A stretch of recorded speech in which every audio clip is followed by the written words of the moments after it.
Happy birthday মামা। Happy birthday. কি করছো তুমি? শুভ জন্মদিন।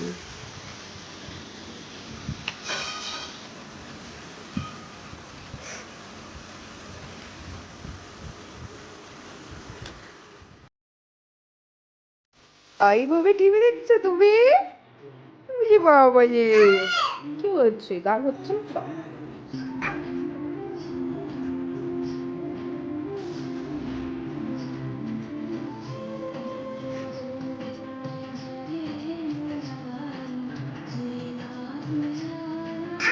তোমার বাসি কোথায় মাম্মা? বাসি কোথায় সোনা? কোথায় বাসি? আমার সোনার বাসি কই? বাসি ছাড়া গান শুনছে? গোপুর হাতে বাসি, তোমার হাতে নেই না? বাহ। হ্যালো এভরিওয়ান, নতুন একটি ব্লগ দিয়ে শুরু করলাম আজকের দিনটা। তো আজকের দিনটা তো বেশ স্পেশাল আমার কাছে। আমার রাজকন্যার আজ জন্মদিন। তো সেই উদ্দেশ্যেই একটু ওকে ক্যাপচার করছিলাম, যেটা আমার অভ্যাস। এদিকে রান্নার সব সরঞ্জাম করতে করতে ওকে স্নান করিয়ে দিয়েছিলাম, তারপর একটু টিভি চালিয়ে দিয়ে আমি আবার রান্নাঘরে চলে যাই। গরম এত পড়েছে যে লেবু শরবত খেতে খেতে রান্না করছিলাম, এতটাই গরম লাগছিল। তো এখানে আমার পোলাও কমপ্লিট হয়ে গেছে, তার আগে রান্নাগুলো আমি আর ক্যাপচার করতে পারিনি। ওটা খেতে দুর্দান্ত হয়েছিল। আমি এখনই এডিট করছি, আমার দেখে আবার খেতে ইচ্ছে করছে। সকাল সকাল রান্না হয়ে গেছিলো, স্নানও হয়ে গেছিলো সবার। আর এর মধ্যে ওর পাপার আবার বেরোতে হয়েছিল একটু, সেই কারণে খাওয়াতে একটু দেরি হয়ে গেছে। আর সাজিয়ে গুছিয়ে কোনো ছবি তোলা হয়নি, তো ওখানেও খুব কান্না করছিল গরমে।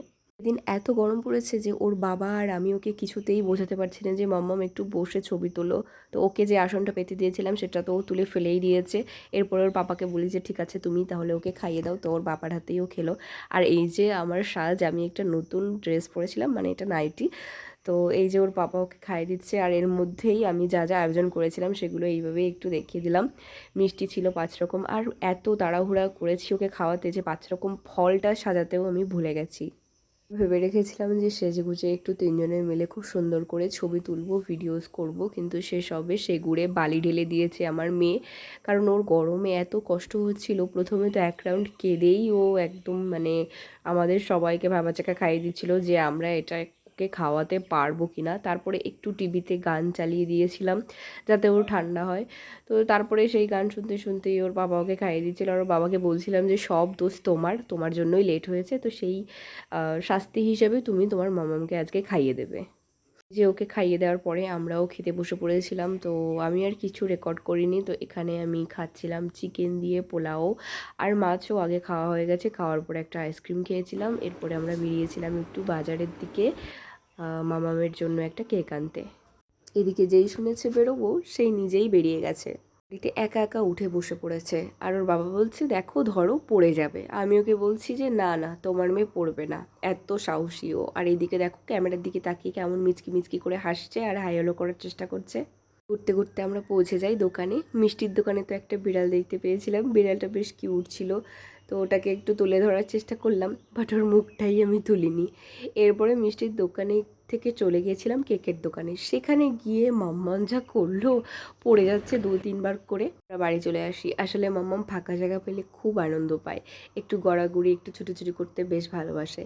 তারপরে ওকে এই ড্রেসটা পরিয়ে দিয়ে একটু নিচে দিয়ে বলছিলাম তুমি একটু ঘুরে বেড়াও, আমরা একটু গুছিয়ে নিই।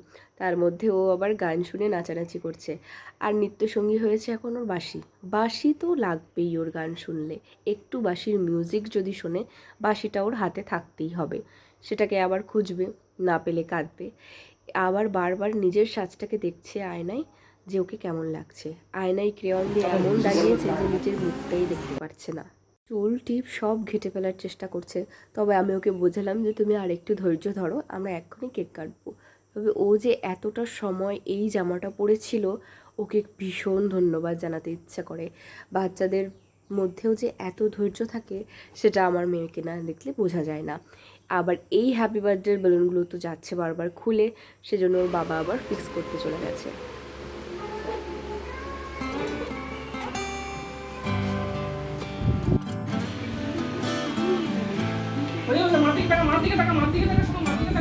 এই যে বাবা একটু দেখো, ঠিক আছে নিক। এই যে দেখ। ওরে বাবা রে।